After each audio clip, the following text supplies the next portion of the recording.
नमस्कार. रुचकर स्वाद यूट्यूब चॅनलमध्ये तुम्हा सर्वांचं मनापासून स्वागत आहे. तर आज आपण घरच्या रव्यापासून शेवया बनवलेल्या आहेत. चवीला अतिशय मस्त अशा लागतात. तर ही मशीन अशा प्रकारे आहे. यांनी पट्टी पापड आणि शेवया हे दोन्हीही होतात. तर बऱ्याचशा भागामध्ये म्हणजे ही मशीन भेटत नाही. तरीही उस्मानाबाद, लातूर, सोलापूर, बीड, अंबेजोगाई आणखीन अशा बऱ्याचशा भागामध्ये ही मशीन भेटते. कुठल्याही भांड्याच्या दुकानामध्ये 600 ते 700 रुपयापर्यंत तुम्हाला मिळून जाईल. तर आता ही मशीन लोखंडाची असल्यामुळे ना ऑनलाईन तुम्हाला बिलकुल भेटणार नाही. तर ह्याला गंज वगैरे थोडासा चढतो, त्यामुळे स्वच्छ धुवून घ्यायची, थोडं तेल लावायचं आणि परत एकदा पुसून घ्यायचं. असं केल्यामुळे गंज जी आहे ती नाहीसा होतो.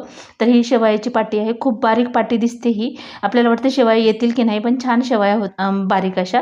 तर ही मशीन फिट करून घेऊया.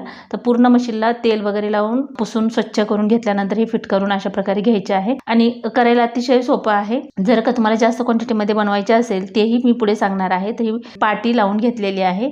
परत हे वरचं जे आहे नट ते फिट करून घ्यायचं आहे. ढिला राहिला तर मशीन व्यवस्थित फिरत नाही. आता ही मशीन व्यवस्थित फिट करून घेतल्यानंतर आपण पीठ मळायला घेऊया. तर इथं मी 1 ग्लास रवा घेते आणि हा रवा 0 साईजचा आहे. एकदम बारीक रवा आपल्याला वापरायचा आहे. मोठा रवा मिक्सरला फिरवून बिलकुल वापरू नका. आणि 1 ग्लासच मैदा घ्यायचा आहे. वाटीनं म्हणाल तर 2 वाटी मैदा, 2 वाटी रवा घेतलेला आहे. तुम्ही मैद्याच्या ऐवजी गव्हाचं पीठ टाकलं तरीही चालतं, पण खूप पांढऱ्या शुभ्र हे शेवया होतात. आता इथं 1 चमचा मीठ टाकून घ्यायचं आहे. मीठ चवीनुसार टाकून घ्यायचं आहे, पण ना मिठाचं प्रमाण व्यवस्थित असलं तरच शेवयाला चव व्यवस्थित लागते. त्यामुळे मीठ व्यवस्थित टाकून घ्यायचं आहे. आता हे मिक्स करून घेतल्याच्या नंतर इथं कोमट पाण्याचा वापर करायचा आहे. म्हणजे काय होतं, हे जी रवा आहे ती पटकन फुलून येतो, म्हणजे जास्त वेळ लागत नाही, ठेवायची जास्त वेळ गरज नाही. तर इथं अगदीच कोमट पाणी घेतलेलं आहे मी, नॉर्मल पाणी नाही. तर तुम्ही नॉर्मल पाणी जरी घेतलं तर असे शिपका मारत मारत पीठ मळून घ्यायचं. एकदम पाणी टाकायचं नाही. ह्या पिठाचा कण भिजला तरच व्यवस्थित असं शेवया येतात. जसं की तुम्ही बाहेरून शेवया वगैरे करून आणतात ना, तशा प्रकारे इथं पीठ जे आहे ते असं सैलसर वगैरे बिलकुल मळायचं नाही. थोडंसं असं सुकं पीठ मळायचं आहे. म्हणजे काय होतं की शेवया चिकटून वगैरे राहत नाहीत किंवा असं लगदा झाल्यासारखं होत नाही तोडताना वगैरे. एक एक शेवया अशी खुली खुली होते. पण ना तुम्ही जर म्हणाल तर छोटे मुलं वगैरे तुमच्याकडे असतील असं फिरवण्यासाठी, तर पीठ घालायला लावायचं त्यांना आणि तुम्ही मोठ्या माणसांनीच ही मशीन वडावा लागते. का तर शेवया करताना ना बऱ्यापैकी जड जाते मशीन. पापडचं पीठ स्मूथ असतं त्यामुळे पटकन असं येतात, पण आता इथे मी रव्याची केल्यामुळे ना थोडंसं जडच जाते. बऱ्याच वेळा मी ह्या मशीनने केलेले आहेत. तर तुम्ही जर सोजी काढून वगैरे करत असाल तर पीठ थोडंसं सैलसर करायचं, म्हणजे कोणी जरी बसलं ना तर पटकन वळून होईल. आणि मशीनच्या शेजारी काय करायचं, एखादा फॅन लावून ठेवायचा फास्ट, म्हणजे थोडंसं हडकलं ना तर तुम्ही तोडून एखाद्या दोरीवर वगैरे टाकू शकता. पण इथं ना मी प्लेटमध्ये करणार आहे, म्हणजे दोरी वगैरे बांधून टाकणार नाही. तर प्लेटमध्ये काय होतं, 2-4 प्लेट जरी मध्ये टाकून घेतलं ना तर वरती पटकन सुकून जातं. त्यामुळे जास्त क्वांटिटीमध्ये बनवायचं नाही, त्यामुळे मी प्लेटमध्ये टाकणार आहे. ते बघा थोडंसं पाणी टाकून मी अशा प्रकारे पीठ जे आहे ते मळून घेते. तर 1 ग्लास पाणी घेतलं होतं मी, तर त्यातलं अर्ध्यापेक्षा थोडंसं जास्त पाणी इथं आपल्याला लागलेलं आहे. तर जास्तसुद्धा असं घट्ट ठेवायचं नाही पीठ, म्हणजे सहज हे बघा अशा प्रकारे नरम लागेल हाताला. आणि जर का तुम्हाला वेळ असेल तर थोडा वेळ ठेवलं तरी चालतं, पण कोमट पाण्याचा वापर केल्यामुळे ना पटकन हे लगेचच आपण शेवया करायला घेणार आहोत. तर पाऊण ग्लास आपल्याला इथं पाणी लागलेलं आहे. आता ही मशीन आहे तर अशी लाकडी फळी असते ना, त्याला ही मशीन फिट करावी लागते. दुसरं कशालाही फिट करता येत नाही, किंवा तुमच्याकडे कॉट वगैरे असेल तर त्यालाही फिट होऊ शकते. आता इथं मी मशीन लावून घेतल्याच्या नंतर पीठ मशीनमध्ये टाकून घेते. पीठ बघा अशा प्रकारे पाहिजे, खूप घट्ट पण नाही, बऱ्यापैकी आहे नॉर्मल पीठ. आता हे शेवया हे फिरवून घेतल्यानंतर बघू शकता एकदम सुट्ट्या सुट्ट्या अशा शेवया होत्यात आणि अगदी पांढरे शुभ्र म्हणजे दिसतात. का तर इथं आपण मैदा आणि रव्यापासून बनवलेले आहेत. बऱ्याचशा मैत्रिणी म्हणतात की याच्यामधून शेवया येत नाहीत किंवा खूप बारीक होतात. तर बारीक नाही, बऱ्यापैकी येतात. खूप मोठ्या पण होत नाहीत, खूप बारीक पण होत नाहीत. त्या मानाने बऱ्यापैकी बारीक होतात, पण चवीला मात्र छान लागतात. तर बघू शकता एकदम छान अशा शेवया झालेल्या आहेत आणि ही शेवया बिलकुल चिकटून वगैरे राहत नाहीत. तुम्ही एक एक जरी अशी तोडून खाली प्लेटमध्ये टाकली ना तरी एकदम खुल्या खुल्या होतात. हे बघा आता पकडून घेतले ना मी, तर बिलकुल असे चिकटून वगैरे राहत नाहीत. तर दिसायला अगदी सुरेख ह्या शेवया दिसतात. तर तुम्ही अशा प्रकारे नक्की ट्राय करा तुमच्याकडे जर ही मशीन असेल तर. आणि जर तुमच्याकडे शेवायची वगैरे मशीन असेल ना तर तुम्ही त्या मशीनची पाटी नेऊन जिथं लोखंडी कपाट वगैरे बनवतात ना तर तिथं पट्टी पापड ची सुद्धा पाटी बनवून आणून तुम्ही त्या मशीननं पट्टीपापड बनवू शकता, म्हणजे शेवयाच्या मशीननं. फक्त तुम्हाला त्याची पाटी जी आहे ती बनवून घ्यावी लागेल. तर आता ही बघा एकदम एकसारखे हे शेवया येतात आणि दिसायला सुद्धा एकदम मस्त पांढऱ्या शुभ्र होतात.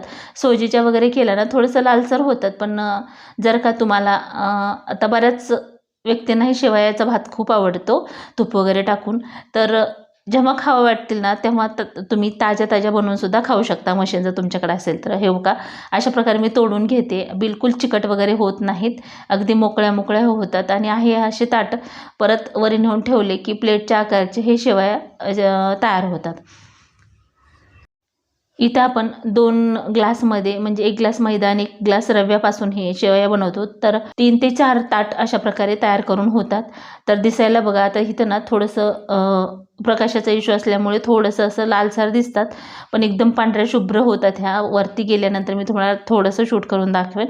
ते बघा प्रकाश व्यवस्थित आला की पांढऱ्या शुभ्र दिसतात.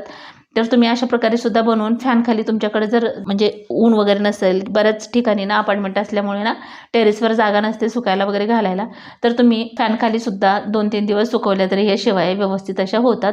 तुम्ही जर स्टोअर करणार असाल तर सकाळी कुठं तरी थोडंसं विंडोत किंवा असं दरवाजात ऊन येतं त्या ठिकाणी थोडंसं 1-2 दिवस जरी ठेवलं ना तर तुम्ही ह्या वर्ष 2 वर्षापर्यंत सुद्धा स्टोअर करून ठेवू शकता. तर अशा प्रकारे मी ही ताटात करून घेतलेले आहेत.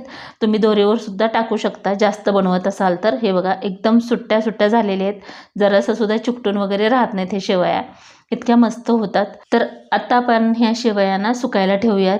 तर आपल्या इकडं भरपूर ऊन असल्यामुळे ना 1 दिवसामध्ये ह्या सुकून होतात आणि चवीला सुद्धा मस्त लागतात ह्या. एकदा नक्की ट्राय करून बघा. जर का तुम्हाला तिखट बनवायचे असतील आणि मुलांना ना बऱ्याच वेळा काय करतात मुलं, सोजीचे वगैरे बनवल्या ना ते दिसताना थोडेसे लालसर दिसतात ना, मुलं खात नाही. तर तुम्ही अशा प्रकारे जरी बनवून ठेवलं ना तरी मुलांना म्हणजे बनवून दिलं मॅगी मसाला टाकून तरी ते आवडीने खाऊ शकतात. फक्त थोडंसं तेल टाकून परतून घ्यायच्या, म्हणजे एकदम मोकळ्या होतात.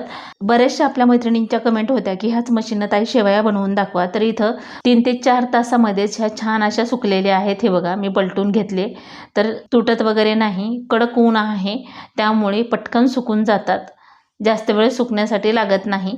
आणि खाली जर ठेवलं असतं तर फॅन वगैरे लावा किंवा असं होतं, त्यामुळे मी प्लेटमध्ये ठेवल्या आणि बनवून झाले की लगेचच टेरेसवर नेऊन ठेवलेले आहेत. एकावर एक ठेवल्यानंतर बघू शकता एकदम मस्त अशा दिसतात आणि करायला ही अतिशय सोपी रेसिपी आहे. जेव्हा तुम्हाला हवं तेव्हा तुम्ही बनवून खाऊ शकता. तर ही आजची पट्टीपापडच्या मशीनने शेवया बनवून दाखवलेल्या आहेत. तर ही रेसिपी तुम्हाला कशी वाटली ती कमेंट करून नक्की सांगा. बऱ्याच ठिकाणी ना आपल्याला शेवयाचा भात तर आवडतो, पण काही ठिकाणी ना कुठं बनवतात किंवा कशा प्रकारे बनवतात हेच आपल्याला माहीत नसतं. तर तुमच्याकडं कुठलीही अशा प्रकारे मशीन असेल ना तर तुम्ही ह्या पद्धतीने बनवून नक्की एकदा ट्राय करा. खूप भारी हे शेवया होतात. म्हणजे बाहेर जायची तुम्हाला कुठेही म्हणजे बनवण्यासाठी किंवा सोजी काढण्यासाठी जायची गरज नाही. घरच्या घरी बनवून तुम्ही खाऊ शकता. व्हिडिओ आवडला असेल तर लाईक करा, शेअर करा, सबस्क्राईब करा आणि पूर्ण रेसिपी पाहिल्याबद्दल धन्यवाद. चला तर भेटूया अशाच एका छानशा रेसिपीमध्ये. Bye bye and take care.